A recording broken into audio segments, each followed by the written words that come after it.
347장 찬송하시겠습니다. 347장입니다.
묵상기도하심으로 주일 예배를 하나님 앞에 드리시겠습니다.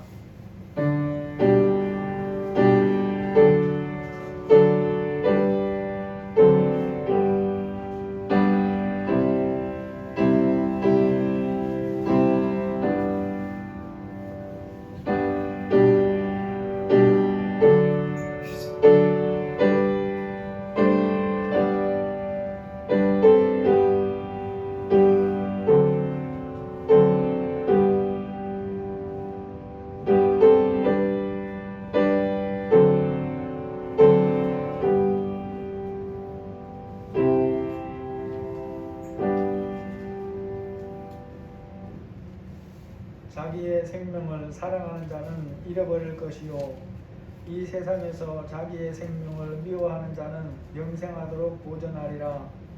사람이 나를 섬기려면 나를 따르라. 나 있는 곳에 나를 섬기는 자도 거기 있으리니 사람이 나를 섬기면 내 아버지께서 그를 귀히 여기시리라. 하나님 아버지 감사합니다. 우리에게 영원한 생명을 주셔서 주님 앞에 나와서 예배할 수 있도록 인도하시니 감사합니다. 그럼에도 우리는 우리의 생명을 더 사랑해서 육신의 생명을 더 사랑해서 살아가고 있는 연약한 모습, 때로는 어리석은 모습으로 살아가고 있습니다. 주님이 불쌍히 여겨주시고 육신의 생명도 중요하지만 어떤 생명이 정말로 중요한지 우리가 깊이 깨닫게 하여 주시고 영원한 생명을 가진 자답게 살도록 도와주시고 분별력을 더하여 주옵소서. 예배하러 모였습니다. 우리의 몸과 마음을 주장하여 주시고 성령님이 충만하게 임하여 주옵소서. 예수님의 이름으로 기도합니다. 아멘. 찬송가 10장입니다.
사도신경으로 신앙 고백하시겠습니다.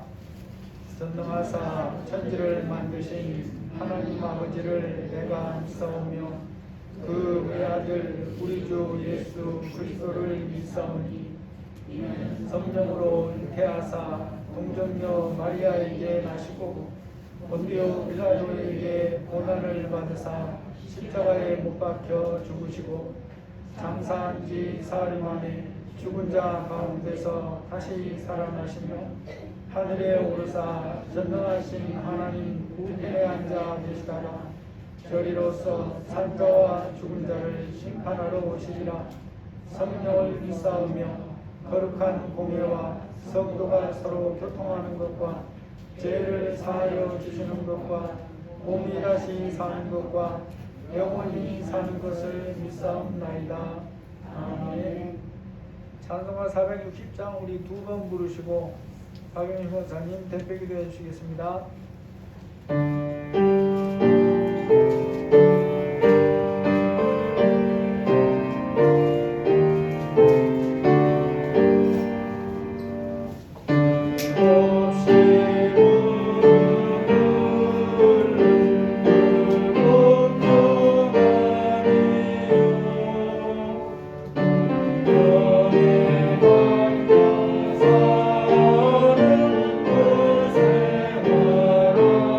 곳에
참 좋으신 하나님 아버지 감사합니다.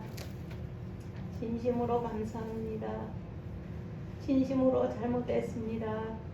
하나님 아버지 진심으로 잘못했습니다. 용서하여 주시기를 원합니다. 하나님 아버지 정말 이렇게 새날 새아침 새해 주셨는데 하나님 앞에 감사함보다 아버지 하나님 우리를 좀 살려달라고 발버둥 치는 소리들만 많이 들립니다. 하나님 아버지 잘못했습니다. 용서하여 주시기를 원합니다.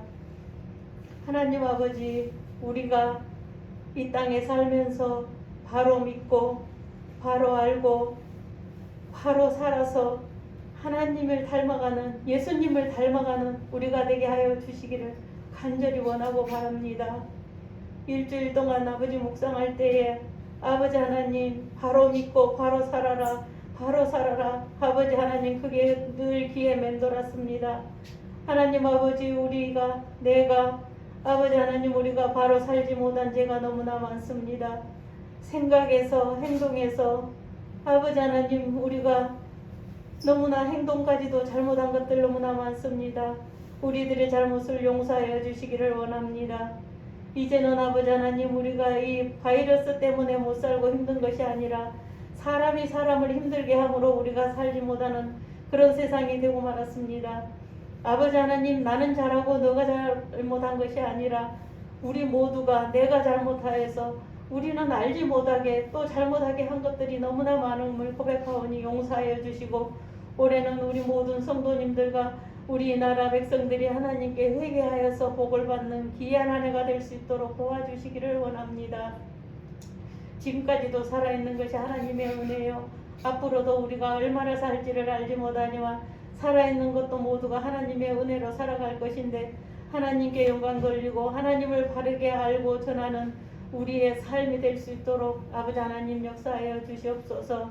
아버지 하나님께서 도와주셔서 우리 교회를 이 귀한 곳에 허락하시고 아버지 하나님 우리 교회 성도님들 한 사람 한 사람을 이곳에 보내주셔서 아버지 처음에는 정말 우리가 예수 믿는 게 맞는 것이야 아니면 예수님은 정말 계시는 것이야 그렇게 생각했던 아버지 그런 생각들도 있었지만 아버지 하나님 하루 이틀 지나고 해가 지남으로써 정말 성도로 바로 세워져 가는 모습들을 보고 내 모습 속에서도 정말 우리가 조금이라도 예수님을 닮으려고 아버지 하나님 변해가는 모습들을 볼 때에 우리가 볼 때에도 이렇게 달라지는데 하나님은 얼마나 기쁘시겠습니까?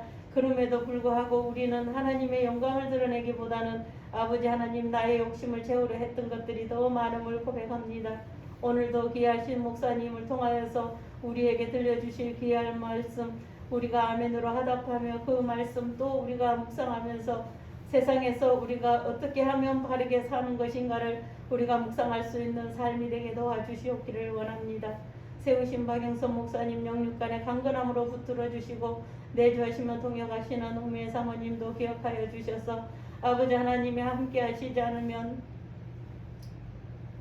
너무나 어렵고 힘든 상황 속에 있는 모든 사람들을 기억하여 주시고 함께 하셔서 하나님이 살아계심을 우리의 삶으로 나타낼 수 있도록 도와주시기를 원합니다. 이곳에서 말하지 못하는 모든 기도 제목들도 많이 있을 것입니다. 각 가정마다 각 사람마다 각자의 기도 제목이 있는데 그 기도 제목 하나님께 올려드릴 때에 하나님은 들으시고 하나님은 해결사이신 하나님이심을 우리가 진심으로 믿고 기도할 수 있는 우리 한 사람 한 사람 모두가 되게 하여 주시옵소서. 아버지 이 예배가 아버지께서 받으시는 진정한 귀한 예배가 되게 하여 주시기를 원합니다. 살아계셔서 역사하시는 우리 아버지 하나님 올해는 우리 교회가 다른 교회로 또 기도하는 아버지 기도 제목이 있습니다. 아버지 하나님께서 지금까지도 살아계셔서 역사하시지만 앞으로도 더 우리를 사용하시고 인도하여 주시옵기를 원합니다. 아버지 하나님 흰돌교회와 수평교회와 아버지 제주도에 있는 꾸며교회와 아버지 김재성 선교사님을 우리가 아버지 하나님 그분들을 위해서 기도하고 같이 돕고 있는 아버지 그분들 함께 하시고 그분들에게서 오가는 소식들 그 교회들에게서 오가는 소식들이 기쁜 소식 오가며 우리도 기쁜 소식을 전할 수 있는 우리 교회가 되게 하여 주시옵소서.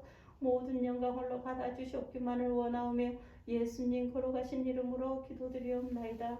아멘.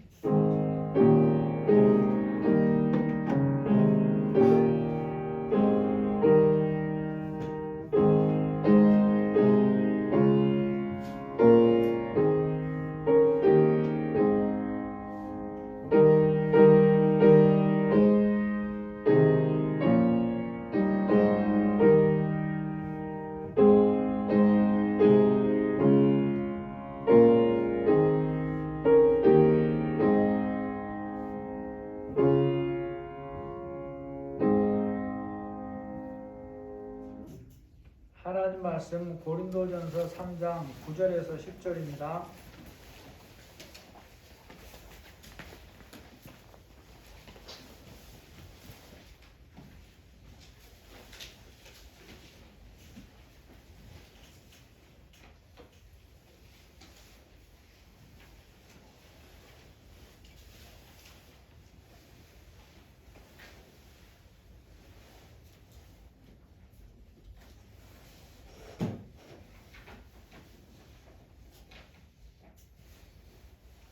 고린도전서 3장 9절 10절 우리 천천히 같이 읽으시겠습니다. 우리는 하나님의 동역자들이요 너희는 하나님의 밭이요 하나님의 집이니라. 내가 주신 하나님의 은혜를 따라 내가 지혜로운 건축자와 같이 터를 닦아 두매 다른 이가 그 위에 세우나 그러나 각각 어떻게 그 위에 세울까를 조심할지니라. 아멘. 지난 7월경부터 중국의 최고 실력을 가졌다는 후동 중화조선소에서 만드는 특정한 배에 대한 기사들이 국제경제면에 종종 등장을 합니다. 그런데 재밌게도 기사가 이런 질문으로 시작하는 게 하나 있습니다. 중국 최고의 조선소라는 곳에서 건조 중인 초대인 액화 천연가스 추진 컨테이너는 왜 도크에서 잠자고 있나? 관련 기사를 봤더니 중국 대표 조선소인 후동 중화조선소에서 프랑스 시민 선사가 발주한 23,000 TU급이라고 하는 LNG 추진 컨테이너선을 건조하고 있는데 그 약속 시간이 9달이 지났는데도 여전히 계약한 대로 만들어주지 못하고 있다라고 하는 기사였습니다. 그렇게 해서 1년 가까이 기다리다가 이 발주를 한 프랑스 선사에서 더 이상 못 기다리겠으니까 알아서 하라는 식으로 하면서 운영상의 손실을 조선소에 다 이제 물어내라고 하려고 한다라는 그런 기사가 있었어요. 여러분, 이 배는 겉모습은 이미 계약한 기간 안에 다 만들어져 있었습니다. 그런데 내용물이 만들어지지 못했어요. 중국의 조선소들이 프랑스 선사가 발주하는 이 건에 대해서 아무리 욕심이 나도 자기들의 실력으로 만들 수 없다고 여겼다면 수주를 안 했을 것입니다. 다른 사람들이 뭐라고 하든지 자기들 생각에는 만들 수 있다고 생각했기 때문에 그 배를 자기들이 수주하게 해서 만들어주겠다고 계약을 했어요. 물론 그 이면에 보면 그게 이제 우리나라 조선소에서 수주할 것들이었는데 중국에서 착수금도 받지 않고 또 배값에 대해서 아주 파격적인 조건을 제시를 해서 중국으로 넘어가게 된 배라고 합니다. 그런데 계약대로 만들어주고 완성을 못해서 지금 이제 수천억의 손해를 보이게 될 그런 위기에 처했다라는 거죠. 상거래에서는 계약을 지키는 게 매우 중요합니다. 그리고 큰 거래일수록 반드시 계약한 조건대로 만들어주는 게 중요합니다. 그래서 배를 만들기는 했지만 계약한 대로가 아니라 자기 생각대로 만들면 아무 소용이 없게 되는 것이고 오히려 엄청난 금액을 물어주게 되기도 한다라는 거죠. 사람이 복음을 들어서 예수님을 믿은 후에 즉각 천국으로 가는 경우는 거의 없고 살아갈 삶이 있습니다. 그러한 그리스도인의 이후의 삶을 뭐에 비유하고 있습니까? 집을 세우고 짓는 것에 비유하여 말씀하는 경우가 매우 많다라는 거죠. 마태복음 7장 24절에 보니까 누구든지 나의 이 말을 듣고 행하는 자는 그 집을 반석 위에 지은 지혜로운 사람 같으리니 비가 내리고 창수가 나고 바람이 불어 그 집에 부딪히되 무너지지 아니하나니 이는 주추를 반석 위에 놓은 까닭이요. 세상 모든 사람들의 인생을 집을 짓는 것에 비유해서 하시는 말씀입니다. 어디에 어떻게 지어야 하나님이 원하시는 바른 집을 지을 수 있는가라는 말씀이죠. 그리스도인은 인생집을 오직 예수 그리스도라고 하는 터 위에 지어야 된다라는 그런 말씀을 합니다. 그래야 모든 어려움을 이기고 끝까지 남는 집이 된다라는 그런 구절이죠. 오늘 본문이 있는 고린도전서 3장 말씀도 인생이 지어가는 집에 대해서 말씀하고 있고 어떻게 지어가야 참된 집을 지을 수 있는가를 말씀합니다. 자기 인생 집인 것은 틀림이 없는데 자기 생각대로 지으면 아무 소용이 없게 된다고 말하고 있어요. 또 세상의 생각을 따라 지어도 헛일이 된다라고 경고합니다. 그래서 그리스도인의 인생집은 반드시 그리스도의 터 위에 세워져야 된다. 이게 오늘 10절 말씀입니다. 내가 내게 주신 하나님의 은혜를 따라 내가 지혜로운 건축자와 같이 터를 닦아두매 다른 이가 그 위에 세우나 그러나 각각 어떻게 그 위에 세울까를 조심할지니라. 그리스도인이 지어야 할 인생의 집의 그 터가 어디가 되어야 된다고 말씀합니까? 당연히 그리스도 위이겠죠. 진리의 말씀 위에 지어야 되는 것은 당연한 것입니다.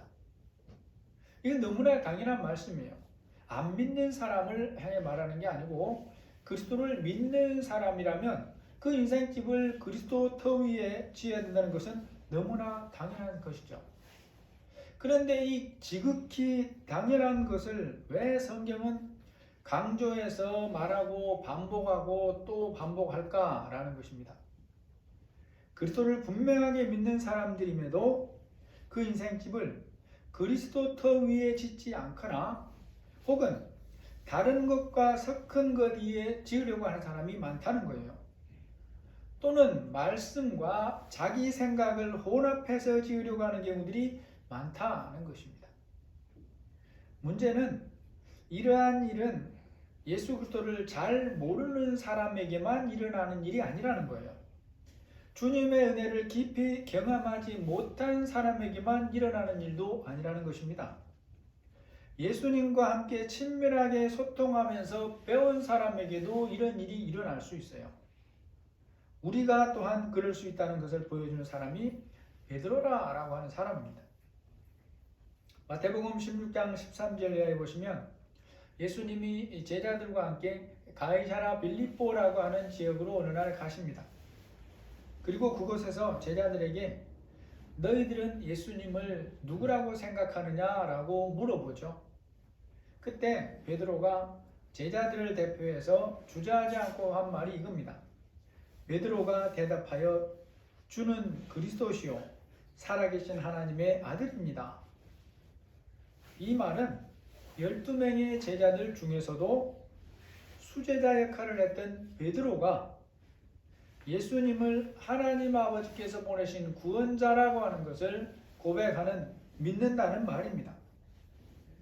베드로가 그렇게 말하고 나니까 이 베드로의 고백이 그냥 사람 생각에서 혹은 지식으로 나온 게 아니라 하나님이 인정해 주시는 참 믿음이다 라는 것을 즉시로 인정을 해주는데 이것 또한 예수님이 인정을 합니다. 예수님이 인정할 때도 예수님 자신이 성자 하나님이시라 인정하면 끝나는데 그것도 또 혼자 하질 않아요. 예수께서 대답하여 이르시되 바요나 시몬아 네가 복이 있도다. 이를 내게 알게 하니는 혈육이 아니요 하늘에 계신 내 아버지시니라. 또 내가 내게 이르노니 너는 베드로라. 내가 이 반석 위에 내 교회를 세우리니 음부의 권세가 이기지 못하리라. 성자 하나님께서 이 베드로를 비롯한 제자들의 신앙 고백이 정확하게 하나님 말씀에 합한 신앙 고백이고 진짜다라는 것을 인증을 해주시는데, 성자 하나님 혼자 인증하는 것이 아니고 내 아버지, 그러니까 성부 하나님 아버지께서 내게 주신 믿음이다, 이렇게 인증을 한다는 거예요. 여러분, 오늘날 어떤 사람들이나 우리 자신들이 예수님을 믿는 것이 성경적으로 바른 믿음을 가지고 있다라고 생각을 합니다. 또 때로는 생명을 걸고 강력하게 주장할 수 있어요. 그러한 주장이 하나님 보시기에 참일 수 있습니다. 나를 아는 사람들이 혹은 그를 아는 사람들이 그가 가진 믿음이 진짜 믿음이라고 다 보증해 주려고 나설 수도 있어요. 그럼에도 그것을 성경에서 그 이름을 말하면서 인증해 주지는 않습니다. 그러한 인증은 사람의 능력으로는 이 세상에서 확인할 방법이 없기 때문에 인증을 해주고 싶어도 못 해주는 거예요. 각 사람이 가진 믿음에 대해서 확인할 수 있는 시간은 언제겠습니까? 영원한 부르심을 받아서 예수님 앞에 섰을 때뿐입니다. 그 이전에는 사람이 확증해 줄 수 없어요. 확정해 줄 수 있는 분은 오직 예수님밖에 없습니다. 그러므로 우리는 깨어 있어야 됩니다. 깨어 있는 믿음으로 인생이라는 경주를 해야 되는 거죠. 주님이 영원한 나라로 저와 여러분을 부르시는 그때에 믿음을 가지고 부르심에 응하는 사람들이 되어야 됩니다. 그것만이 참 믿음을 증거하는 증거가 돼요. 물론 치매로 정신 이상으로 그 이전에 믿었던 사람들은 하나님이 충분히 구원합니다. 그런 것들은 예외적인 경우고, 일반적인 경우에 그렇다라는 거죠. 사람은 다른 사람처럼, 아니 예수님처럼 다른 사람의 믿음을 확인할 수 있는 방법이 없어요. 베드로에 대한 예수님의 보증의 말씀을 통해서 우리가 분명하게 알아야 되는 것이 있습니다. 예수님이 인정하는 베드로의 믿음은 그러므로 성경적으로 참된 믿음이라는 거예요. 이때의 베드로의 믿음에서 아니 그렇지 않은 부분이 있을 거야, 의심할 부분이 조금도 없어요. 베드로의 전부를 아시는 하나님이 인증한 믿음입니다. 이제 제자들이 바른 신앙 고백을 하니까 예수님께서 그 다음 단계에서 가르쳐야 될 진리를 가르치시는데, 그들이 알아야 될 가장 중요한 진리를 가르칩니다. 그게 뭔가 하면 바로 십자가의 진리죠. 이때로부터 예수 그리스도께서 자기가 예루살렘에 올라가 장로들과 대제사장들과 서기관들에게 많은 고난을 받고 죽임을 당하고 제3일에 살아나야 할 것을 제자들에게 비로소 나타내시니, 이 일이 예수님께 어떤 일인가를 우리가 알아야 됩니다. 가능하면 다른 방법을 찾아 대처할 수 있다거나 예수님 아닌 다른 사람에게 이 일을 맡길 수 있는 일이 아니라는 거예요. 이 일은 오직 예수님만이 하실 수 있는 일입니다. 성자 예수님이 하나님이신 예수님이 이 땅에 사람의 몸을 입고 오신 유일한 이유가 바로 이 일을 하려고 왔어요. 다른 모든 일은 천사들에게 보내서 대신하게 하면 됩니다. 그런데 이 일은 천사도 대신할 수가 없는 일이에요. 여러분, 그러면 이 말씀을 듣고 바른 믿음을 가진 베드로가 하는 행동은 뭐냐라는 것입니다. 마음이 너무 아프고 힘들기는 하지만 그럼에도 주의 뜻대로 이루어지기를 원하느냐는 거예요. 그렇지 않습니다. 예수님은 베드로 자신이 생각한 대로 해야 된다고 주장을 하는 거예요. 그래서 마태복음 16장 22절에 보면 베드로가 예수를 붙들고 항변하여 이르되 주여 그리 마옵소서, 이 일이 결코 주께 미치지 아니하리이다. 이것이 무슨 뜻입니까?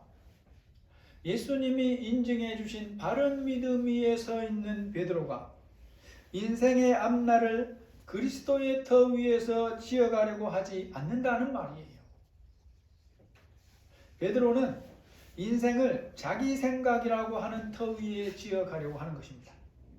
하나님의 말씀을 믿기는 하지만 말씀 위에 짓는 것이 아니라 그 말씀에 자기 생각을 섞어서 그 위에 인생집을 세워가려고 한다라는 거예요. 이제 이것이 무엇으로 나타나냐? 예수님이 하시려는 일을 막는 것으로 나타납니다. 베드로가 예수님의 일을 막기 위해서 예수님을 붙잡고 항변한다는 것이 무슨 뜻인지 알아야 됩니다. 여기서의 항변은 비난하다, 견책하다는 뜻이 있고 강한 충고나 행동을 통하여 어떤 사람을 저지하거나 좌절시키는 것을 의미하는 그런 한 단어예요. 바른 믿음을 가진 베드로가 하는 행동이 주님 보시기에 어떤 것이겠습니까? 이것은 그냥 베드로가 착각하거나 잘못 순간적으로 알아서 가벼운 실수가 아니에요. 그의 생각 속에 이건 굳게 박혀있는 사고였습니다. 그것을 예수님이 아시기 때문에 이렇게 준엄하게 책망하는데 모든 제자들 중에 베드로 같은 책망을 받은 사람도 베드로 한 사람밖에 없어요. 마태복음 16장 23절에 보니까 예수께서 돌이키시며 베드로에게 이르시되 사탄아 내 뒤로 물러가라. 너는 나를 넘어지게 하는 자로다. 네가 하나님의 일을 생각하지 아니하고 도리어 사람의 일을 생각하는도다 하시고, 베드로에게 하시는 말씀이에요. 그리고 사탄에게 마음을 빼앗긴 베드로를 향해서 사탄아 내 뒤로 물러가라. 너는 나를 넘어지게 하는 자로다. 내가 하나님의 일을 생각하지 아니하고 사람의 일, 내 생각만 한다. 이 말씀을 한다라는 것이죠. 성경적으로 바른 믿음을 가진 베드로가 자기 생각으로 그리스도의 십자가라고 하는 더 위에 인생집을 세워가는 것을 거부한 것이에요. 이것은 여러분 결코 작은 실수가 아니에요. 그 마음을 사탄에게 빼앗겨서 하는 말이었다는 것입니다. 주님의 말씀이 아닌 자기 생각, 하나님의 말씀에 자기 생각을 섞어서 자기 생각대로 살고 싶어 하는 모습을 보여준다라는 거죠. 이제 중요한 게 있습니다. 지극히 바른 믿음을 가진 베드로만 그렇게 살려고 하는 마음이 있겠느냐는 거예요. 오늘날도 마찬가지라는 것입니다. 많은 사람들이, 아니 때로는 우리 자신들이 베드로처럼 분명하게 그리스도를 믿는다라고 고백을 합니다. 성경적인 믿음이 있다고 말하고 말씀에 비추어서 바른 믿음이라고 인정할 수도 있어요. 그럼에도 그가 이후의 삶에서 지어가는 인생의 집은 말씀대로가 아니라 자기 생각을 따라서 또는 말씀의 세상 가치관을 적당히 섞어서 지으려고 한다는 거예요. 우리가 살고 있는 이 세상에 이러한 유혹들이 너무 많습니다. 그러한 유혹들이 위장한 모습으로 교회 안에도 많이 들어와 있다는 거예요. 여러분, 예수님을 믿어서 부자도 되고 성공도 해야 된다고 생각합니다. 그런 생각 자체가 성경적으로 잘못됐다고 말하지 않아요. 그럼 뭐가 잘못됐습니까? 문제는 그러한 것이 같이 있어야만 진짜 좋은 믿음이고, 그러한 것이 같이 있어야만 하나님이 주시는 진짜 복을 받은 사람이라고 생각을 하는 것이 교회 안에 만연되어 있어요. 그러니까 뭘 안 하려고 합니까? 훈련의 과정을 통해서 고난받는 것을 싫어하는 거예요. 절제하고 세상을 따라 살지 않고 좁은 길을 가는 것을 싫어하는 거예요. 그걸 바보 같다고 여기고 어리석다고 여기는 것입니다. 머리가 되고 꼬리가 되지 않게 하신다는 말씀의 뜻을 자기 생각대로 해석해가지고 똑같이 사용하는 거예요. 이런 것들이 교회 안에 가득하다는 것입니다. 여러분, 그래서 우리는 이 시간 말씀하는 본문을 다시 한번 묵상해야 됩니다. 내게 주신 하나님의 은혜를 따라 내가 지혜로운 건축자와 같이 틀을 닦아두매 다른 이가 그 위에 세우나 그러나 각각 어떻게 세울까를 조심하라 라는 것입니다. 조심하라. 여러분, 믿음의 시작을 그리스도 안에서 한 것은 틀림없이 바르게 잘한 일입니다. 너무너무 복된 일이에요. 그런데 시작이 바르다고 해서 과정을 걸어가는 걸음이 끝까지 바를 것이라는 보장은 없습니다. 하나님께서도 여기에 대해서 보장해 주신 적이 없어요. 바울은 고린도 교인들이 시작을 바르게 했다는 것을 잘 알고 있어요. 그럼에도 불구하고 그들에게 말씀으로 경고하고 권면하고 있는 것입니다. 그리스도인된 우리가 주님이 말씀하는 것을 따라 인생을 지어가기 위해서 우리의 모습에 대해 알아야 될 것이 있습니다. 먼저 생각해야 될 것이 우리는 지금 공사 중에 있는 상태라는 것을 아는 게 매우 중요합니다. 주님이 말씀하는 모습으로 인생집을 지어가기 위하여 자신이 현재 공사 중에 있다는 것을 알아야 되고 여기서 시작점이 된다는 거예요. 여러분, 우리의 모습은 보면 교회를 오래 다니고 직분을 받게 되고 성경 말씀을 아는 것이 늘어가면서 종종 이 사실을 잊어버리는 것처럼 여기고 우리가 살아갑니다. 그러한 것들이 갖추어지게 되면 자신의 믿음이 많이 성장한 것이라거나 때로는 굳이 더 무엇을 해야 할 필요가 없는 것처럼 여기기도 하는 거예요. 그래서 이전에는 가졌던 말씀을 읽고 기도하는 일에 열심을 내지 않기도 합니다.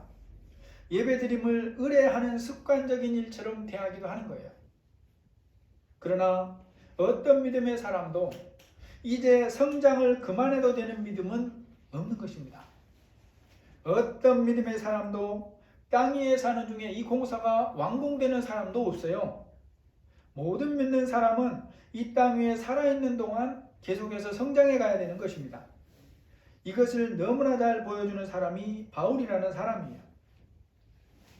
성경에서 보는 많은 믿음의 사람 중에 그 믿음의 성숙 정도가 주님이 바라시는 수준으로 자란 사람이 여러 사람이 있지만 구체적으로 표현해 놓은 부분에서 바울을 따라가기가 어렵습니다.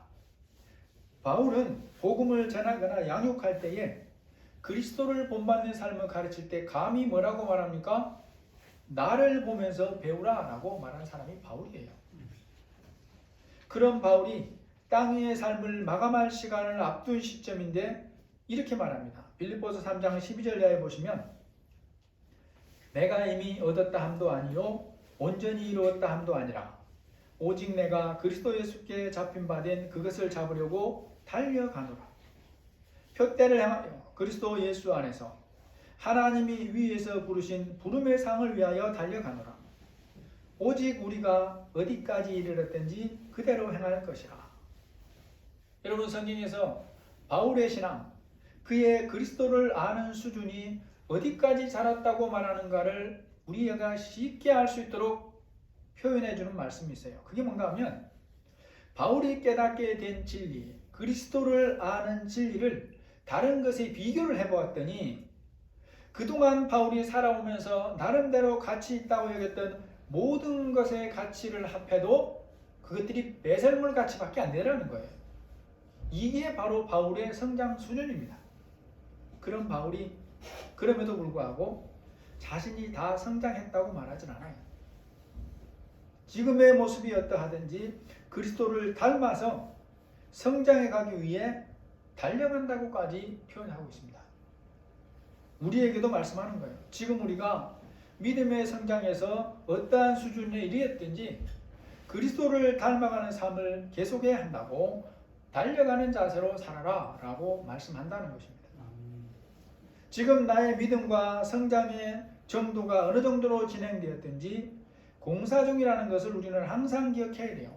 그래서 선한 일에 열심을 내야 됩니다. 말씀을 가까이 하고 기도하고 성령 하나님과 친밀하게 소통한 삶을 위해서 열심을 내야 돼요. 이러한 삶은 그냥 되는 게 아니에요. 대가를 지불해야 되는 것입니다. 이러한 삶을 열심을 내고 살려면 절제하고 포기해야 될 것들이 있어요.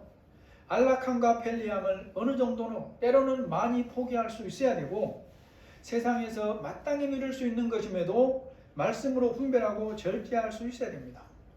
때로는 형제를 사랑하고 세워가기 위해서 일부러 절제하기도 해야 돼요. 이렇게 성장함을 위해 또 한 가지 중요한 것이 있습니다. 자신의 현재 모습이 말씀에 비추어서 어떠한가를 아는 것이 중요해요. 고린도 교인들이 그리스도인이지만 현재 믿음의 수준이 어린 상태에 있습니다. 그리고 그들이 어린 상태에 있다는 것을 이해하기 쉽게 바울은 말을 해주고 있어요. 3장 1, 2절에 보시면 형제들아 내가 신령한 자들을 대함과 같이 너희에게 말할 수 없어서 육신에 속한 자 곧 그리스도 안에서 어린 아이들을 대함과 같이 하노라.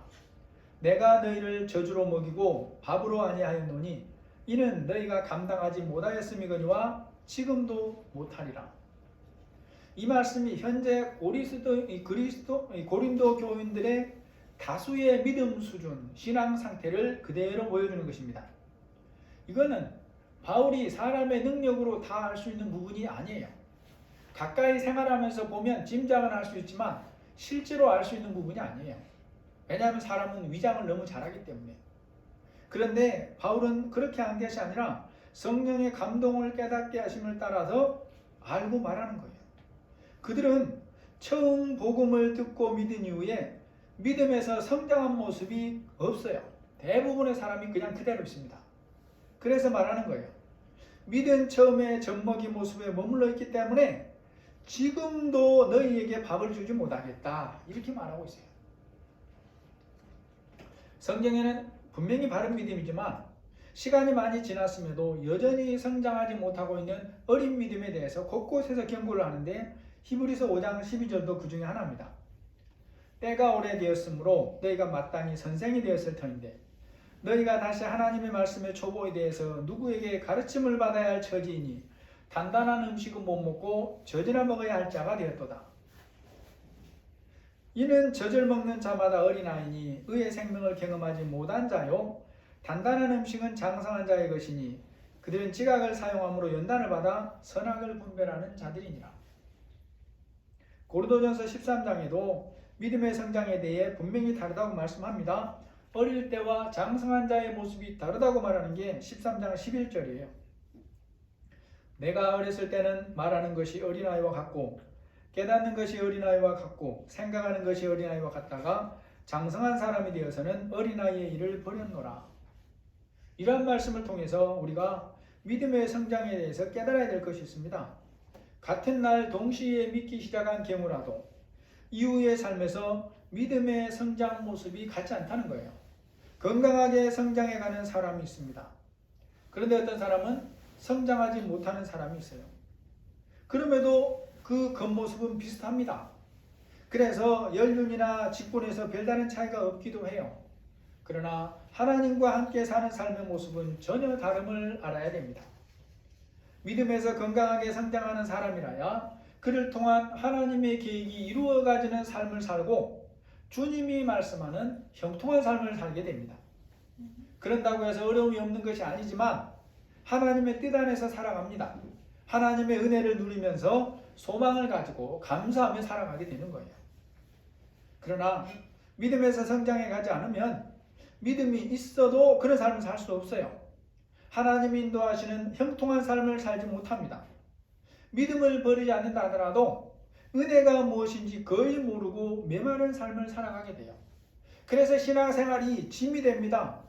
신앙생활이 습관처럼 돼버려요. 그런 모습에서 더 시간이 가면 겉모습만 신앙인인 바리새인처럼 된다는 것입니다. 그러므로 성경적으로 우리가 믿지만 나의 진리 안에 사는 모습이 어떠한가를 우리는 점검하면서 살아야 돼요. 우리 자신들을 돌아봐야 되는 것입니다. 진리를 소화하는 수준이 어떤가?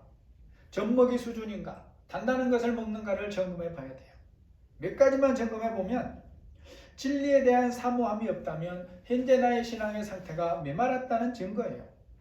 주님과의 사이에 크고 작은 벽이 있다는 말이고 성령님과 친밀하지 않다는 그런 증거입니다. 그런데 그런 상태로 계속 가면 신앙이 습관적인 모습에 빠지게 돼요. 믿음에서 떠나거나 넘어질 가능성이 있고 빨간불이 들어왔다는 것을 알아야 된다는 것입니다. 여러분, 진리를 보고 들어도 깨닫는 깊이의 정도가 얕다면 그것은 현재 내가 그 진리를 제대로 깨닫지 못하는 수준에 있다는 분명한 증거가 돼요. 왜 그럴까요? 진리를 들어도 귀로만 듣지 마음으로 받아들이지 않는 것입니다. 그냥 피상적으로만 들려오는 거예요. 다른 사람들이 하는 이런저런 말을 듣고 마음에 상처를 받는 경우가 자주 있다고 여긴다면 그것 또한 내가 어린 믿음의 상태일 수 있다는 한 증거입니다. 예수님의 말씀으로 분별해서 취할 것을 취하고 버릴 것을 버리지 못하기 때문에 어떤 말에는 상처를 받아서 그것으로 불필요하게 아파하는 거예요. 주님이 원하시지 않는데 불필요하게 아파해요. 말에서 실수함이 잦다면 이것도 내가 어린 믿음이라는 것을 보여주는 증거일 수 있습니다. 성경은 여기에 대해서 경고를 해요. 야고보서 3장 1절에 보면 우리가 다 실수가 많으니 만일 말에 실수가 없는 자라면 곧 온전한 사람이라 능히 온몸도 굴레 씌우리라. 부모에게는 자녀를 향한 기대가 있습니다. 자녀와 함께 하고 싶은 것들이 있어요. 그런데 그것이 어떤 것이 되었든지 자녀가 어려서는 원하는 것을 자녀와 함께 할 수가 없어요. 자녀가 어리다 하면 그저 장난감이나 사주고 과자나 사주는 것으로 끝내야 됩니다. 어린 자녀와 인생을 대화할 수가 없고 영원한 진리에 대해서 나눌 수가 없어요. 하나님께서 우리의 믿음이 성장하기를 바라시는 이유가 있습니다. 하나님의 자녀 삼은 나를 통해서 하나님의 뜻을 이루기 원하기 때문에 그래요. 하나님께서 우리를 통해 나를 통해 세상에서 하시려는 일이 있는데 어린 믿음을 가지고 있어서는 그 일을 나와 함께 하실 수가 없는 것입니다. 오늘 3장 9절에 뭐라 그럽니까? 우리는 하나님의 동역자들이요 너희는 하나님의 밭이요. 오늘 말씀을 정리해 봅니다. 하나님을 알든지 모르든지 모든 인생은 인생이라는 집을 짓는 중이고 그렇게 지은 집에 대해서 영원한 평가와 결산을 할 시간을 맞이합니다. 하나님을 아는 우리는 인생이 이러하다는 것을 알고 살고 있어요. 그러면 어떻게 살아야 되겠냐는 것입니다. 영원한 평가와 결산을 하실 그분으로부터 잘하였다고 칭찬을 받는 인생집을 지어가야 된다는 거예요. 이 하나님의 결산에 우리의 영원한 삶이 달려있고 또 하나님의 은혜의 통로로 우리 자신들에게 우리 후손들을 또 하나님께서 은혜 주시기 위함이라는 거죠. 그런데 문제는 인생이 예수님을 구원자로 믿기만 하면 이러한 삶을 자동으로 사라지는 것이 아니라 라고 하는 것입니다. 알기는 하지만 진리 안에 하나님이 바라시는 만큼 들어가지를 않고 그저 얕은 물가에서 자기 생각대로 적당히 살고 싶어하는 마음이 우리 모두에게 같이 들어있다는 거예요. 인생집 겉모양이 집처럼 생겼어도 그것이 다 하나님이 인정하시는 집이 되는 것은 아닙니다. 하나님은 우리를 동역자로 부르셨고 함께 일하자고 부르셨어요. 우리 2021년 또 앞날의 삶에 대해서 하나님이 이렇게 인생집을 지으라는 것입니다. 너희는 하나님의 밭이요 하나님의 집이니라. 내가 지혜로운 건축자와 같이 틀을 닦아두매 그러나 각각 어떻게 그 위에 세울까를 조심할지니라.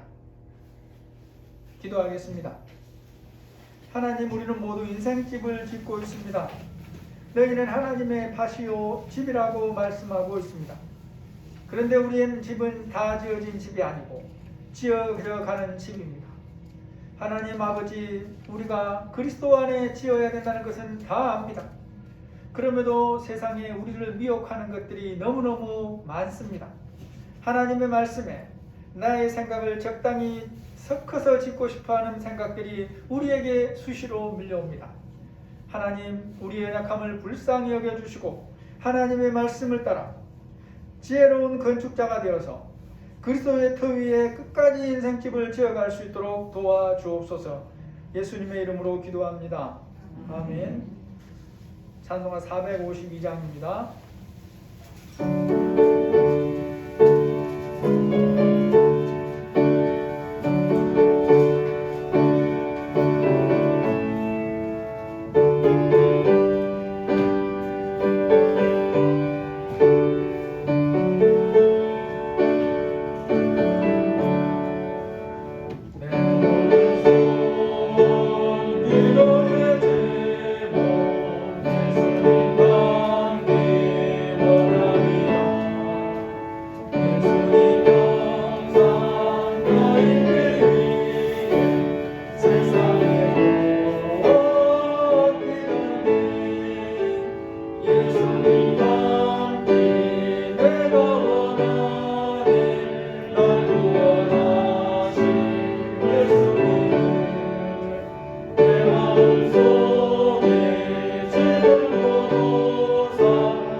감사합니다. 주님께서 우리를 사랑하시고 예배자로 불러주셔서 우리가 몸과 마음으로 예배할 수 있도록 인도하시니 감사합니다. 하나님 아버지, 우리가 믿음을 따라서 귀한 물질을 구별해서 드립니다. 어려워간다고 하는 이 세상 속에서 하나님이 보호하여 주시고 우리 성도들의 가정과 직장과 사업장을 살펴주셔서 아버지의 말씀 따라 아버지 하나님 원하시는 풍성한 유통자의 삶을 살도록 은혜를 부어주시고 보호하여 주시고 지켜주옵소서. 우리의 연약함을 고백하오니 도와주옵소서. 예수님의 이름으로 감사하며 기도합니다. 아멘. 우리 교서집 보시면 3번에 보시면 금년부터 지원교회를 한 곳이 제주도에 있는 꿈의 교회로 바뀌었습니다. 제주도 서귀포시에 있는 교회인데 개척 약 5년 정도 된 그런 교회입니다. 목사님이 전화하니까 그런 거예요. 우리는 보고 같은 거 잘 못해요. 우리 그런 거 하나도 안 해도 됩니다. 그러면서 얘기를 했는데 그쪽은 우리하고 틀립니다. 그래서 개척한다고 해서 우리처럼 이런 공간 뭐 이렇게 상가가 아니고 그 땅이 있어서 예배당도 지었어요. 뭐 크지는 않지만 어쨌거나 그 시골은 그런 게 있습니다. 그러니까 이제 돈이 적게 되니까 그래가지고 이제 은행이 이제 감당하면서 그렇게 이제 하고 있는데 아무튼 열심히 하려고 애쓰는 분인데 혹시 다음에 여러분이 다 이 사정이 정리되면 여름에 거기 가면 거기 잘 곳도 있어요. 공간도 있고 그리고 뭐 음식도 자기가 원하면 해먹을 수도 있고 그런 시설들이 다 되어 있습니다. 제주는 선교지라는 말을 한대요. 그 정도로 영적으로 각박합니다. 그렇기 때문에 우리가 좀 더 기도해 줄 필요가 있는 그런 곳이기도 합니다. 찬송가 204장입니다.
인사를 제대로 다 못하는 것 같아요. 우리 좌우로 보시면서 한번 인사하겠습니다.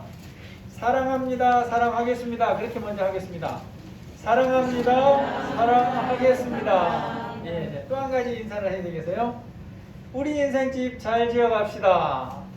같이 하겠습니다. 집 잘 지어갑시다. 예, 감사합니다. 우리 기도하겠습니다.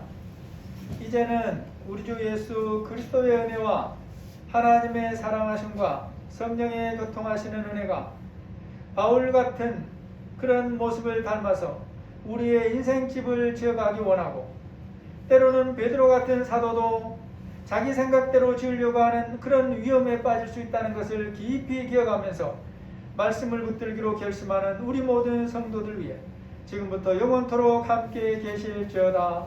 아멘.